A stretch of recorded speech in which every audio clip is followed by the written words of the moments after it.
Coucou tout le monde, nous voici pour la vidéo du dimanche. Et nous allons faire le dernier update lecture du mois d'octobre.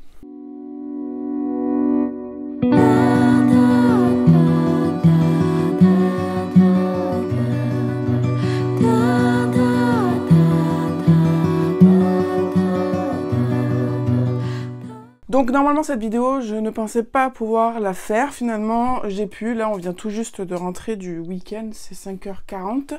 Normalement la vidéo du dimanche sera 18h45, donc il va falloir qu'on fasse rapidement. Du coup ce mois d'octobre j'ai lu 38 livres, quasi tous de ma part, il y a eu quelques emprunts. Je pense que on s'est arrêté... On s'est arrêté où? On a dû s'arrêter au complot du dragon. Ouais, je pense que c'est ça, parce que là, je l'ai pas. Si je l'ai rangé, c'est qu'on y est passé. Et du coup, eh ben, on va commencer directement avec une série, hein, comme ça, c'est fait. J'ai lu, du coup, toute une série ce mois-ci. Je pensais pas que j'allais la lire, tout ce mois-ci, en fait. Hein. Je pensais que j'allais les mettre un peu plus de temps. J'ai lu la série de Tenebrae, donc d'Anna Briac. Nous avons le premier tome, L'Appel des Ombres, le deuxième tome, Le Baiser des Ombres, le tome 3, Le Royaume des Ombres, et le tome 4, La Colère des Ombres. Donc c'est une quadrilogie de fantasy adulte, urban fantasy, harem inversé. J'ai énormément aimé cette série. Dès que j'ai lu le tome 1, j'ai de suite acheté les 3 autres tomes d'occasion. En plus, je les avais trouvés. Donc c'est une très bonne série, le harem inversé est ma foi très intéressant à suivre, tout n'est pas donné dès le début de l'histoire, tout n'est pas acquis, vraiment on a vraiment une bataille qui se fait avec chacun des personnages, chacun a son bout de gras à défendre, chacun a ses convictions et sa manière de penser, et puis après avec le temps les choses vont se construire pour faire le harem inversé, mais c'est vrai que j'ai beaucoup aimé ce côté de cette histoire où tous ne sont pas follement amoureux d'elle dès le premier tome, parce que sinon on s'ennuierait très vite. Et surtout, on a une intrigue qui est très bien fondée, qui est très bien suivie tout au long des 4 tomes. Une intrigue du coup où nous allons découvrir un peu plus le passé de notre jeune fille qui s'appelle Neven, qui a, ma foi, des particularités bien étranges qui révèlent d'un côté assez sombre de l'histoire de la magie. Et ensuite, on a aussi des guerres de royaume, des guerres de pouvoir, parce que l'un des hommes du harem inversé et l'alpha premier, donc est le chef de clan d'une meute de loups. Les autres hommes sont aussi de loups, en fait, tout dans l'histoire, il y a énormément de loups, on va vraiment évoluer au milieu des loups, mais on a aussi les sœurs d'Hécate, donc on a des sorcières, on a aussi des vampires, on a aussi des sorciers différents. Voilà, il y a vraiment plein d'espèces différentes, mais nous, on va vraiment évoluer dans le milieu des loups et des meutes. Donc là, par exemple, nous avons Neven, et à chaque fois en fait on a le point de vue de quasi tous les personnages, et ça j'ai adoré. Donc on a Neven, on a Asher qui est du coup l'alpha, on a Kalek qui lui est un métamorphe qui fait partie du harem aussi. Kalek est un ours. On a aussi Asher, donc Asher j'ai dit que c'était l'alpha. Il est où Asher? Il est là. Et on a aussi celui qui est toujours très réticent, je crois que dans le premier, il parle pas trop. On va voir dans le 4e. Et ma foi, c'est le personnage qui m'a, on va dire, celui qui m'a un peu le plus plu. C'est Late. Celui qui a toujours été très réticent, qui n'aime pas Neven, qui ne veut pas l'aimer parce qu'il n'a jamais connu ça, etc. C'est un caractère qui est assez bien développé et compliqué à cerner. Et on a Joran, qui est un petit peu le côté humour, le côté léger, mais aussi le côté très familial, je m'explique. Neven et Joran ont grandi ensemble dans un royaume qui était très compliqué, très violent, hein. On attaque dans le vif du sujet avec des mises à mort pour donner Neven celui qui gagnera le plus de combats. Son père est un vrai tyran et il a maltraité sa fille, donc Neven, et du coup Neven et Joran se sont retrouvés. Ils étaient amis, ils étaient meilleurs amis, et puis après, ça s'est transformé en amour. Et puis, Joran va passer de la vie à trépas, sauf que il sera toujours là, d'une quelconque façon. Et voilà, c'est toujours le personnage qui, vu que c'est un fantôme, il va popper un peu, parfois au moment qu'il faut pas, ou au moment qu'il faut, mais il y aura toujours ce truc de, il apparaît, il dit une connerie, puis il disparaît, puis après il réapparaît, et puis voilà, il y a vraiment énormément d'échanges, énormément de choses qui sont nouvelles. On tourne pas en rond, on tourne pas non plus autour du pot, bien que je dois quand même l'admettre que le tome 4, j'ai quand même passé pas mal de passages parce que c'était la préparation de la guerre, donc il y avait énormément de stratégie politique, de stratégie sur le terrain, machin, et ça me gonfle. Moi, je voulais savoir comment ça allait se terminer, donc j'ai un petit peu passé vite sur le tome 4, mais bon, voilà, c'est juste parce que j'étais super pressée de savoir la fin. Mais en tout cas, c'était une super série. Et j'ai vu qu'en plus, l'autrice a fait une superbe intégrale. Donc à voir si je ne revends pas les tomes comme ça et que je m'achète l'intégrale pour Noël, par exemple, parce que vraiment l'intégrale est magnifique et l'histoire, je l'ai vraiment adorée. Donc voilà, c'est vraiment une série coup de cœur, j'ai envie de dire même. Donc voilà, vraiment une très bonne série. Si vous l'avez, foncez. En plus, c'est des tomes, ils sont plutôt courts, donc vraiment, c'est vraiment des petits bonbons, quoi. Ensuite, j'ai lu Amelia Fang, le tome 5, enfin, voilà. Donc là, j'ai les 5 tomes traduits, hein. En VO, il y en a 9, mais on n'aura pas les 4 autres tomes, je suppose. Donc toujours pareil, hein, pour les 4 tomes précédents, c'est toujours très bonbon comme lecture, ça fait du bien à l'esprit, c'est léger, il y a beaucoup d'illustrations tout aussi magnifiques. Voilà, je suis vraiment super dégoûtée par contre qu'on n'ait pas la suite, parce que ça, c'est... Voilà, pour moi, c'est vraiment pépite, et ça, je le garde très précieusement pour mon fils, parce que c'est super facile, en fait. C'est vraiment, tu passes que un bon moment avec ce genre de livre. Ensuite, j'ai essayé de lire Quintus Octavius 2, ça a été laborieux. Je ne pense pas continuer cette série, tout simplement parce qu'il y a eu tellement de temps entre le tome 1 et le tome 2, enfin, il y a eu un an, quoi. Et c'était un monde déjà qui avait été complexe à intégrer et à se familiariser dès le premier tome. Et là, le deuxième tome, ça m'a complètement perdu. J'avais plus tous mes repères que j'avais réussi à me créer avec le premier. Et bon, voilà, je cours déjà après le temps, donc je peux pas relire le tome 1. Et voilà, là, vraiment, j'étais vraiment perdue. En plus, c'était un rythme très différent du premier, très lent. On a, si vous voulez, 2 points de vue. On en a un qui est dans le pays des méchants, qui essaye de conquérir les opposants politiques. Donc c'est beaucoup de manigance politique, beaucoup de blabla, beaucoup de recherche, d'espionnage et tout. Et puis on a le côté de Quintus qui lui est dans le monde des gentils, dans le monde dans lequel on épuise les ressources. Et sauf que du coup, il doit fuir les ennemis, donc soit dit en passant sa mère et sa sœur. Mais il se retrouve du coup à devoir errer, et puis au moment de son errance, il rencontre un monde nouveau. Mais alors, c'est très botanique, énormément de mise en scène et de champs lexicaux autour de la nature, autour des pousses, des fleurs, des plantes, des machins. Et après, c'était brouillé. Dans ma tête, ça ne ressemblait plus à rien, les paysages. Ce à quoi elle était confrontée, ça n'avait plus aucun sens dans ma tête. Et puis, c'était vraiment très mou.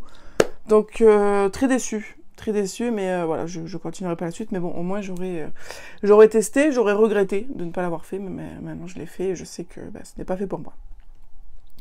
Ensuite, j'ai lu Druid, le tome 1. Alors, le tome 1 m'a vraiment beaucoup plu. On n'est pas sur un rêve inversé. Là, on est sur une romantasy pure et dure. Mais j'avais beaucoup aimé le côté druidique, le côté celtique, avec les druides, avec toute la mythologie celte que je ne connaissais pas, hein, les dieux et déesses d'Anna. Je sais plus quel autre dieu il y a au début. Voilà. Non, ça, c'est les personnages. On a différents clans.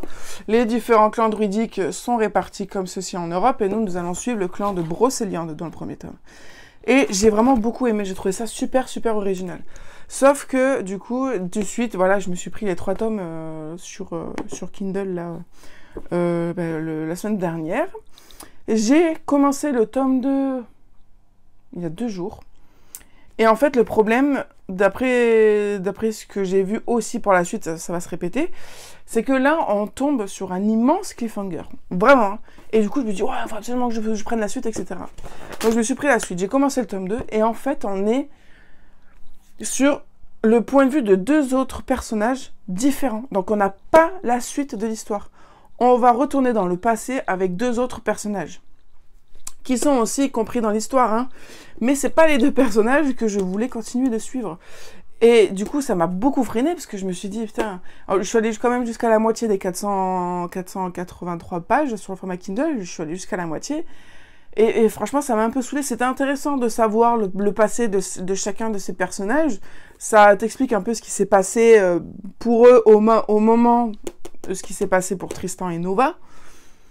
Et en fait, voilà, dans ce tome 2, on va suivre le frère et la sœur de ces 2 personnages. Mais du coup, voilà, ça m'a complètement coupé dans mon envie et dans mon excitation suite à la fin de ce tome 1, parce que j'ai pas le dénouement. Et là, au bout de la moitié, c'est pas venu, j'ai complètement lâché. Et du coup, je me suis renseignée un peu plus en profondeur sur le tome 3 et tome 4. Et en fait, le tome 3, on va suivre encore 2 autres points de vue différents de d'autres frères et sœurs de Tristan et Nova. Donc ça veut dire que la fin mot de l'histoire de Tristan et Nova, je ne l'aurai qu'au tome 4. Et du coup, ça me plaît pas trop. Donc voilà, vraiment, je suis vraiment chafouinée parce que par cette manière d'avoir fait la suite, parce que ça m'a bloqué dans l'envie, parce que moi je voulais savoir directement ce qui allait se passer, et pas savoir, j'avais pas forcément envie de savoir la vie des autres, moi je voulais vraiment Tristan et Nova, parce que c'est avec eux qu'on nous a accrochés, c'est avec eux qu'on nous a vendu le monde et tout, et là du coup, on les revoit plus. Ou alors on va les voir de très très loin, mais moi je veux le point de vue de Tristan et de Nova, parce que pour moi c'est eux le cœur de l'histoire. Et du coup, ça m'a, voilà, c'est dommage. C'est dommage parce qu'il y avait tout pour me plaire dans l'intrigue. Il y avait un petit peu de spicy, il y avait un petit peu de guerre, il y avait plein de choses, vraiment plein de choses. Et voilà, peut-être je la reprendrai plus tard, j'en sais rien. Mais parce que là, j'étais tellement trop avec Tristan et Nova que le fait que je les voie pas dans le tome 2, ni dans le tome 3, ça m'a mis clairement un frein. Donc peut-être qu'après coup, si ma palle me le permet, enfin si vraiment je continue comme ça en 2026, ma palle sera vide, pourquoi pas reprendre là où j'en étais, parce que j'aurais un peu moins ce truc de je veux Tristan et Nova. Voilà, là c'est peut-être un peu trop tôt, en tout cas pour avoir la patience suffisante d'atteindre le tome 4. Mais en tout cas, je vous le conseille quand même, parce que j'ai vraiment beaucoup aimé ce tome 1. Ensuite, j'ai lu la série Les Héritiers de Brizen. Je vais pas vous mettre la miniature parce que je les ai, parce que mettre les miniatures c'est chiant. Donc, Les Héritiers de Brizen. Alors, je vais pas vous montrer le tome 1 parce que je l'ai pas, le tome 2 non plus.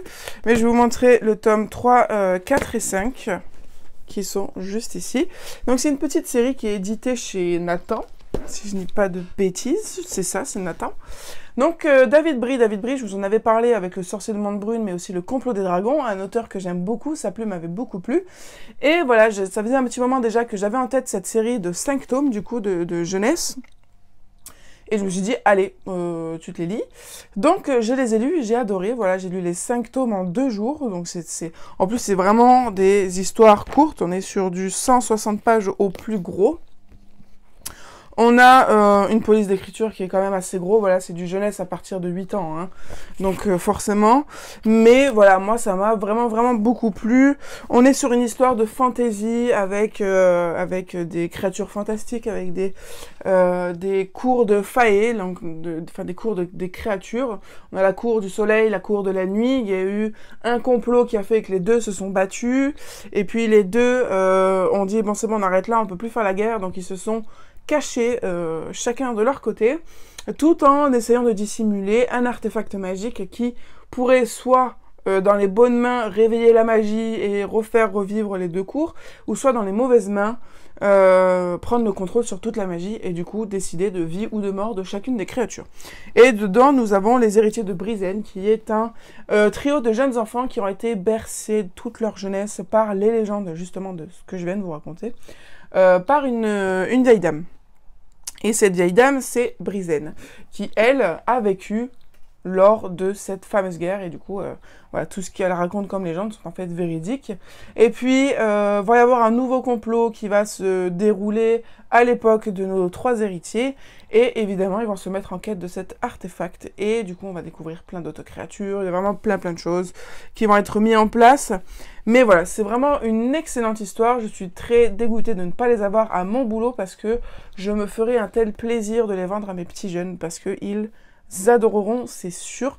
Et si un jour, des intégrales, je parle pas d'un intégral pocket jeunesse parce qu'en poche comme ça je trouve ça horrible, mais une vraie intégrale, ça sera un vrai cadeau que je me ferai. Pareil pour mon fils plus tard parce que c'est vraiment très bien écrit. On passe pas par 4 chemins, on tourne pas autour du pot. Voilà, on y va tête baissée et puis ça marche tellement bien quoi donc. Voilà, et puis j'ai aimé, pour le coup, là, il y a des histoires de dragons, et les dragons ne sont pas gentils, ce sont les méchants. Et voilà, j'ai trouvé ça vraiment très sympa, une très bonne série jeunesse.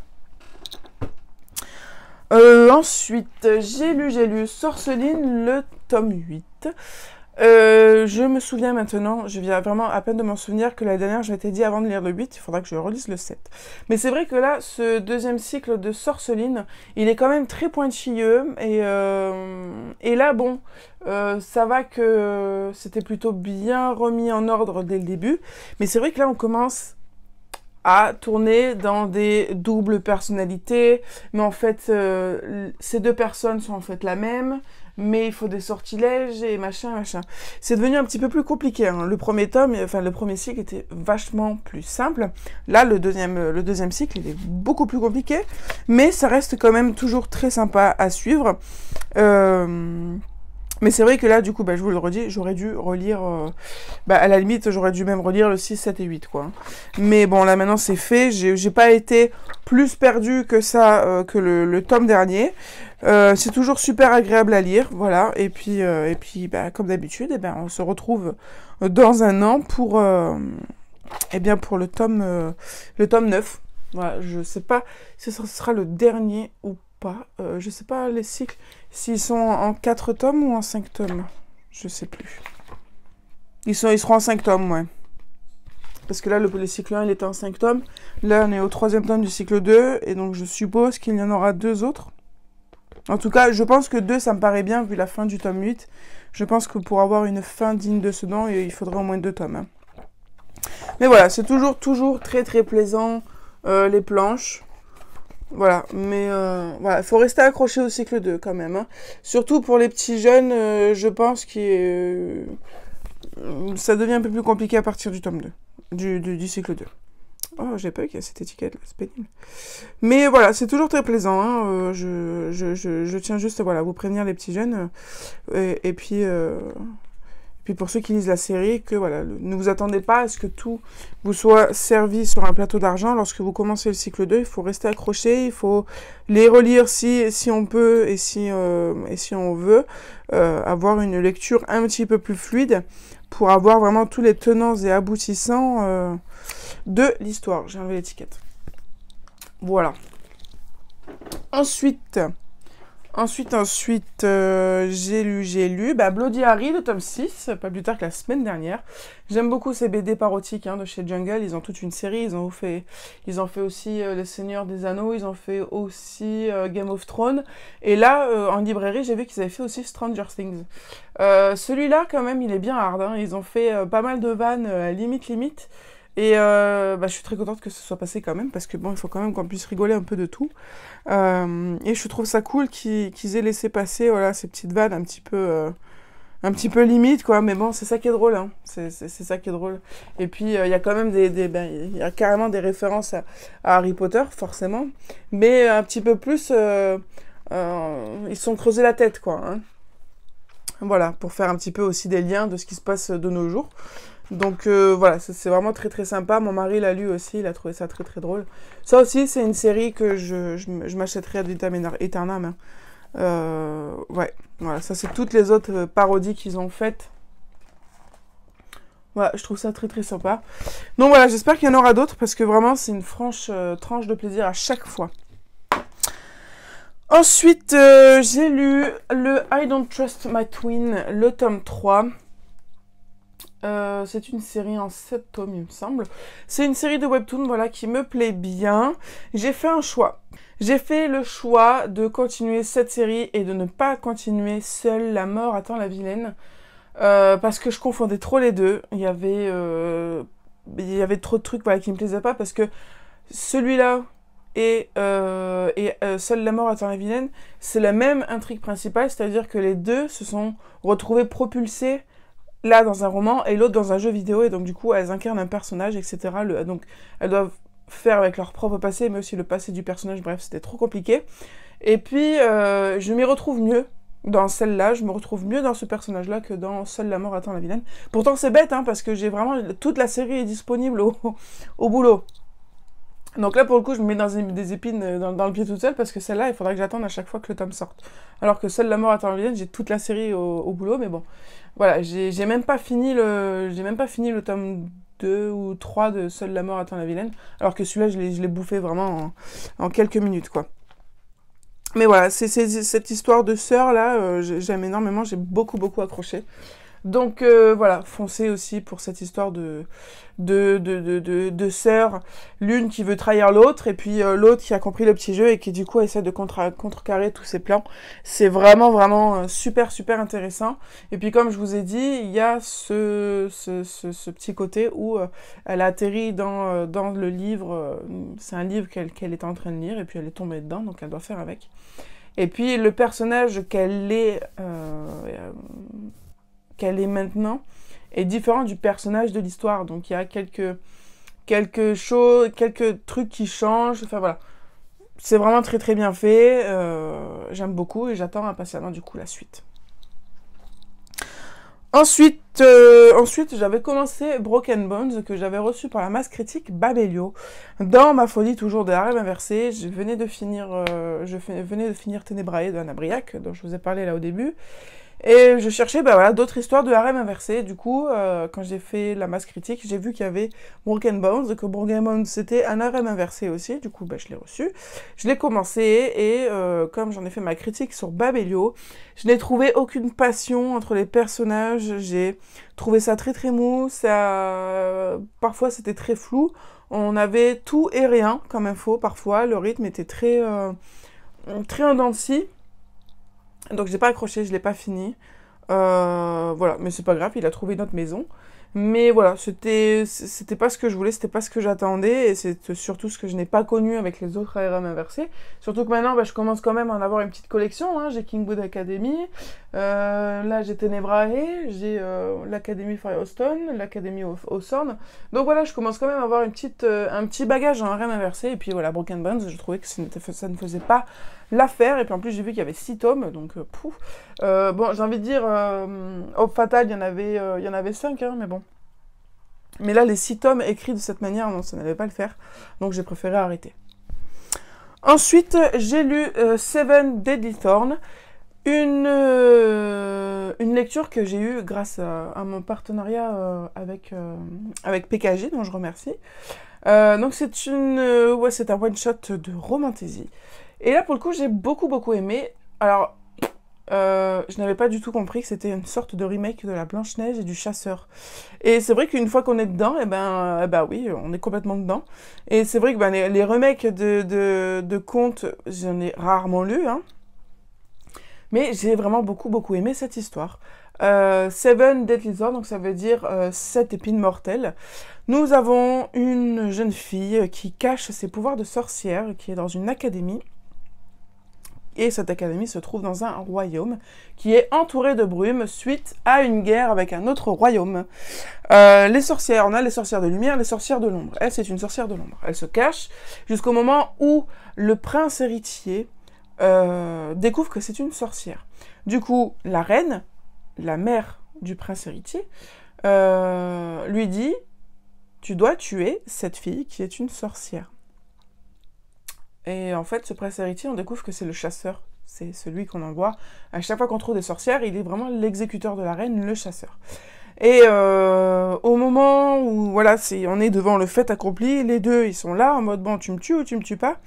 Le prince décide « Non, je ne décide de ne pas te tuer si tu m'aides à trouver les raisons de la mort de mon père. » Et donc, c'est un marché qui est conclu, sauf que la reine a un petit peu un côté vicieux, parce que à chaque fois qu'elle ordonne à son fils de tuer une sorcière, si elle ne le sent pas fiable, un tatouage apparaît sur son avant-bras, le tatouage d'une rose, et il a 7 jours pour tuer la sorcière. Et donc du coup, tous les jours, les 7 jours sont matérialisés par des épines. Et donc du coup, à chaque jour qui passe, une épine disparaît, et si au bout des 7 jours, la sorcière n'est pas tuée, il meurt. Et puis elle se fait tuer par quelqu'un d'autre. Donc voilà, c'est comme une romantasy one shot, donc ça va très très vite. On est très vite dans l'ambiance, on perd pas le temps, parce que du coup, en combien de tomes? En 440 pages, on doit développer une romance, on doit développer un royaume, on doit développer des complots, on doit développer des histoires de guerre, des histoires de famille. Donc vraiment, on passe pas par quel chemin, quoi. Et j'ai vraiment adoré, c'est tout ce que j'aime. Hein. En plus, c'est un one shot, donc vraiment, je cherche de plus en plus de one shot comme ça, parce que j'adore ça. En plus, c'est pas un pavé, donc il faut vraiment avoir un talent pour arriver à faire ça. Parce que là, en ce moment, je cherche beaucoup de one-shot romantasy, mais à chaque fois, c'est 600, 700 pages. Je me dis, il n'y a pas besoin d'autant de pages pour faire une bonne histoire. Là, en 438 pages, on m'a conquise totalement. Hein. J'étais vraiment à fond dans le bouquin. Je pensais, et je l'avais dit en story, je l'avais commencé le lundi matin pour m'avancer, pour le terminer mardi. Puis au final, je l'ai lu lundi dans la journée, quoi. Je n'arrivais plus à décrocher. Et du coup, voilà, c'était vraiment une très très bonne découverte, une très bonne plume. C'était aussi très bien emmené. Ça se déroule de manière journalière, donc en fait, on a à chaque fois, là on est à la 3e épine mortelle, donc on est au 3e jour, puis après on a le 4e jour, le 5e jour, le 6e jour et le fameux 7e jour. Voilà, et puis il y a quelques révélations aussi au sujet de Viola Sinclair, au sujet de sa magie, au sujet de ses vrais parents, de son héritage, au sujet de vraiment plein de choses, et du coup c'est vraiment un très très bon roman que je vous conseille aussi très fortement. Ensuite, j'ai lu Samfol, qui est ici. Donc, c'est l'Académie de l'Entremonde chez Ozu de Leslie Vedder. C'est un premier tome. Alors, je pense que c'est un one-shot. Parce que, à la fin, il y a marqué à suivre. Hein. Mais, quand on fait des recherches sur le net, hein, et qu'on tombe sur le site de l'autrice, il va y avoir un deuxième Samfol, mais ce sera avec des personnages totalement différents. Un peu comme le sorcier de Montbrume et le complot des dragons de David Brie. C'est dans le même univers, c'est un tome 1 et un tome 2, mais c'est pas forcément la suite. Je m'explique pourquoi je vous explique ça. Parce qu'il y a certaines choses où là aussi j'ai lu un petit peu en diagonale. Parce que j'ai pas réussi à accrocher à fond à Sam et aux autres personnages. C'est écrit à la 3e personne du singulier, donc c'est une chose qui ne me dérange pas. Hein. Seven, vous voyez, celui-là c'est aussi écrit à la 3e personne. Non, je crois pas. Non, celui-là c'est écrit à la première. Non, mais il y a d'autres livres là que j'ai lus où c'était Les Héritiers de Brizen. Voilà, c'est écrit à la 3e personne du singulier. On suit aussi pléthore de personnages et de créatures. Mais là pour l'instant, là pour le coup ça ne l'a pas. Je l'ai terminé, j'ai aimé. Dans l'ensemble, après coup, hein. Mais sur le moment, c'était vraiment très compliqué parce que la plume était un petit peu alambiquée. Je pense qu'il y avait aussi un petit coup de la traduction qui faisait que, mais c'était parfois très très flou.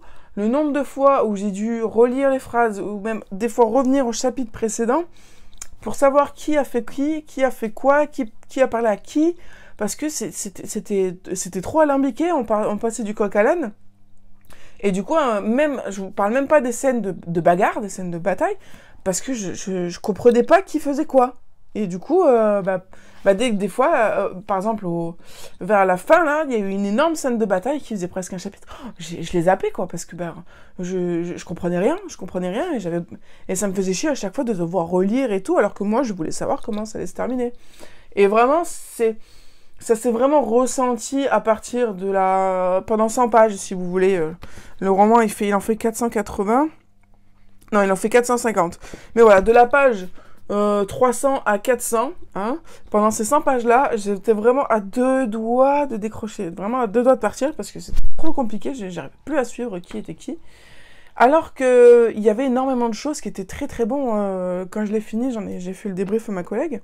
Il y a énormément de choses qui sont bons. Moi, j'ai adoré le fait que nous avons notre royaume à nous. Nous avons Sam qui a un pouvoir un petit peu particulier, qui a un pouvoir lié aux ombres. Elle attire les cauchemars. Et en fait, l'entremonde, voilà, c'est le monde des vivants et le monde des cauchemars, le monde des âmes, donc un peu le monde de la mort. Hein.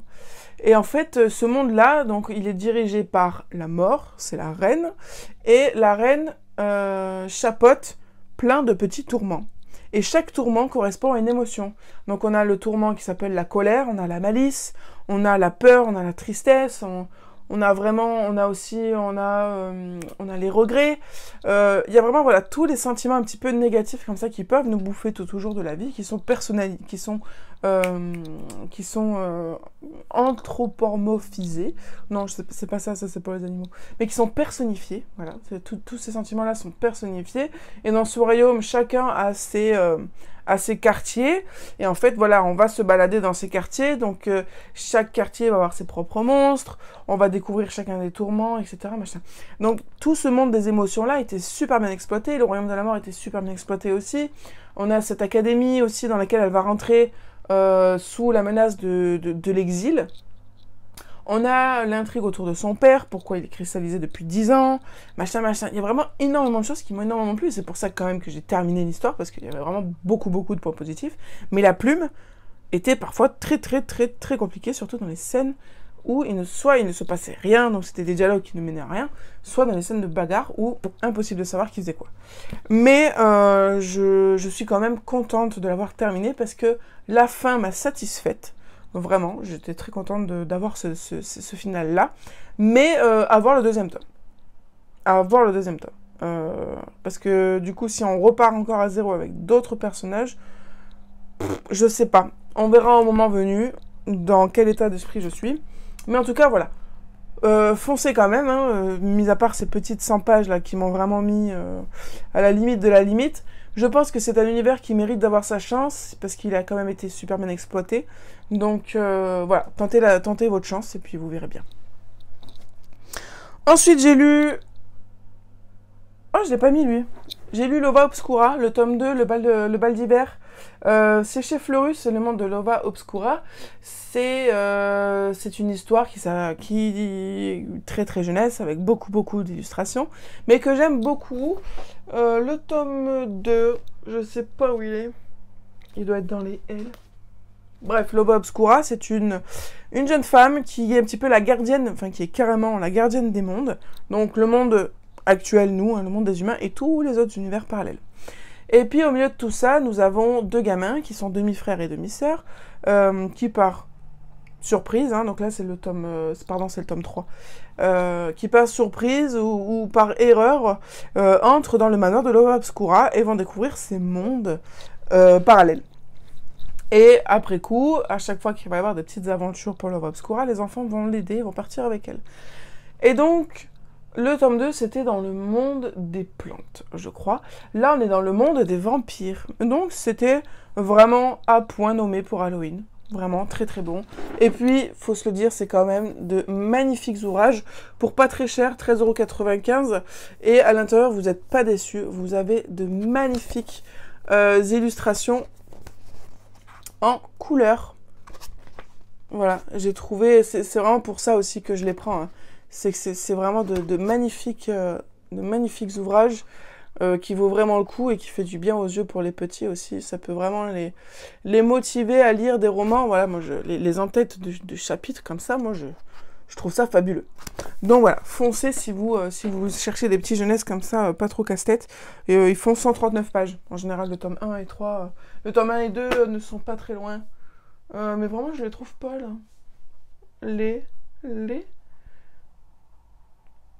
Bref. Et enfin, on va finir avec deux livres qui ont été posés soucis ce mois-ci. Il y a The Grandest Game 2, je commence par lui parce que ça va être le plus rapide. Je l'ai commencé, pareil, j'en étais pas la moitié, je mentirais si je dis ça, mais pas loin. Et en fait, j'ai complètement abandonné parce que vraiment, c'était devenu beaucoup trop compliqué de suivre depuis même le premier tome. J'ai eu du mal à mettre dedans parce que c'était très compliqué de comprendre les intrigues de chacun avec les épreuves en plus et tout. Et là, 1 an après, se remettre dedans avec ce Grand Escape Game 2, j'avais tout oublié de ce qui s'était passé dans le premier tome. Ça m'avait, du coup, le premier tome ne m'avait pas marqué tant que ça. En tout cas, je n'avais pas enregistré tout. Et du coup, le tome 2, là, pour moi, c'était impossible de lire parce que je ne comprenais plus rien. Quand je ne comprenais plus rien, j'avais perdu tout intérêt pour les intrigues entre chacun des personnages et tout. J'étais complètement perdue. Donc, j'ai dit, bon, bah, je reste avec ma trilogie initiale, celle qui m'a plu. Là, dans ma bibliothèque, j'ai le 1, 2 et 3 parce que eux, ça a été des coups de cœur, j'ai adoré. Le tome 4, je l'ai pas gardé non plus parce que c'est pas vraiment... pour moi, ça faisait pas partie de la trilogie, quoi. C'était pas une suite, c'était pas une fin. Voilà, pour moi, c'était vraiment la Inheritance Game. Pour moi, c'est les 3 tomes. Après, le reste, je sais que c'est la suite, il y a plein de choses, mais c'est devenu trop compliqué, trop alambiqué.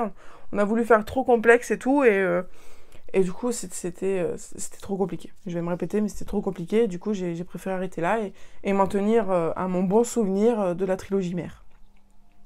Ensuite, l'autre livre qui m'a donné du fil à retordre, c'est l'école des failles errantes, qui était aussi un service presse que j'ai reçu de PKJ, de Pocket Jeunesse. Donc, l'école des failles errantes, c'est un premier tome. Et là, malheureusement, je l'ai lu aussi jusqu'à la fin quand même, parce qu'il faisait à peine 230 pages, donc même si ça s'est mal passé, je suis quand même allée au bout. Malheureusement, là aussi, parce que du coup, à chaque fois que je finis un livre, en général, c'est au boulot, donc j'en fais direct le débrief avec ma collègue. Donc là, on est dans une histoire qui m'a déjà perdue au niveau de ce que c'est de Célie et non Célie. Donc on est dans un univers de failles. Nous allons suivre une jeune fille qui est une faillée, mais qui a grandi dans le monde des humains. Et puis, à force de faire des bêtises, elle a failli finir dans un hôpital psychiatrique. Et puis au final, au dernier moment, avant d'arriver dans l'hôpital psychiatrique, on vient la recruter pour lui dire « Allez, viens dans l'école de Fern ». Ça, on nous explique au début pourquoi, parce que c'est pas vraiment l'école de Fern, mais c'est l'école de Fern, bref. Dans une école pour failles. Donc, elle va rencontrer différents personnages. Et puis, on parlait beaucoup de Célie, non Célie. Et puis, au moment où notre personnage principal pose la question, on n'a pas eu de réponse claire. Donc, déjà, ça m'a gonflé. Je me dis, mais qu'est-ce que c'est quoi la réponse? Qu'est-ce que c'est Célie et non Célie? Je comprends rien. Et puis, surtout, ce qui ne l'a pas fait tout au long du livre, c'est que là aussi, on est écrit à la 3e personne du singulier. On écrit aussi à tu, donc des fois le narrateur s'adresse directement à nous. Et puis, notre personnage principal, carrément jusqu'à la moitié du livre, ne parle quasiment pas. On a quasiment que le narrateur qui raconte, qui nous décrit plein de choses, et notre héroïne ne parle quasiment pas. Ou alors elle va dire des trucs un petit peu futiles, des trucs pas super intéressants, et du coup, en fait, j'avais vraiment l'impression d'être au maximum du recul possible d'un personnage. J'ai vraiment l'impression de la voir de très très loin, donc je n'avais aucune attache avec elle, aucune attache avec l'histoire, et du coup j'avais vraiment l'impression d'être en extérieur plus de l'histoire, et qu'on me la racontait de super loin, quoi. Et du coup, j'ai pas du tout accroché. C'est très dommage parce que ça avait du potentiel, mais j'avais beaucoup d'espoir pour cette histoire parce que l'intrigue, le résumé était très très vendeur. Mais malheureusement, voilà, c'était beaucoup trop... il y avait beaucoup trop de recul sur l'histoire et le personnage, et du coup, il y avait aucune chance que je puisse vraiment m'intégrer dedans, parce qu'on me donnait pas cette chance, on nous intégrait pas trop... Enfin, on ne nous intégrait pas tellement à l'histoire, et du coup, j'étais pas trop dans l'histoire. Et puis il y avait un truc aussi qui m'avait un peu popé, c'est que notre héroïne, elle va être en coloc avec une jeune fille sourde. Donc, c'était un petit peu bizarre parce que tout au long de l'histoire, j'ai l'impression que c'est notre héroïne à nous qui est devenue muette. Parce que c'est plus son amie, je sais plus comment elle s'appelle, Iris, c'est elle qui va mener tous les dialogues, c'est elle qu'on va à la limite plus connaître que notre héroïne, parce que c'est elle qui parle de plus, c'est elle qui a le plus la parole. Notre héroïne, nous, elle parle quasiment jamais, ou alors quand elle va répondre, quand elle va essayer de prendre la parole et poser une question, la réponse va être totalement de travers. Donc voilà, ça aide pas ça non plus à vraiment s'imprégner des personnages, quoi. Donc voilà, c'était un petit peu compliqué. Et en plus, là, le fait qu'avec celui-là, ça n'ait pas marché, ça m'a fait une petite panne de lecture parce que du coup, là, ça fait bien 3 jours. J'ai pas réussi à lire. J'ai pas réussi à lire. Bah, du coup, déjà, lui, ça m'a bien énervé. Et puis, voilà, ça fait 2 jours que j'essaie de lire Druid aussi et j'y arrive pas. Donc là, ça fait 2 jours où j'ai pas terminé un livre et ça m'énerve un peu. Mais bon, voilà. En tout cas, le bilan d'octobre est dans l'ensemble plutôt bien positif parce que j'ai continué des séries, j'ai lu des séries entières dans le mois, j'ai commencé quelques séries, mais bah non, en fait, j'ai pas commencé de série en fait. Si, Samfall, oui, j'ai commencé Samfall. Euh... Non, j'ai pas commencé. Si, La Communauté du Marais. Ouais, mais bon. J'ai lu plus de suites que ce que j'ai commencé de séries en vrai, hein. J'ai lu des one-shots et puis aussi j'ai lu des séries entières aussi hein, dans le mois. Donc voilà, c'est plutôt positif. Et là actuellement, ma pile à lire, donc celle que je compte garder pour décembre, il n'y a que 17 livres. Et moi, pour le mois de novembre, ma pile à lire pour le mois de novembre est à 21 livres. Donc en soi, ma pile à lire est à 38. Un truc de ouf, 38, ben, ça me fait un mois en fait, en vrai, parce que là on est de novembre, je suis carrément en capacité de lire les 21 livres que j'ai, donc ça se trouve, décembre, je commencerai avec une pile en dessous de 17. Mais mon but, voilà, c'est de finir l'année à 0, pour qu'en 2026, je commence à 9. À 9, enfin, à nouveau quoi, à 0. Voilà pour ce bilan. Écoutez, je vais maintenant vite monter la vidéo et puis vous la mettre en ligne. J'espère que cette vidéo vous aura plu, que les avis vous auront parlé.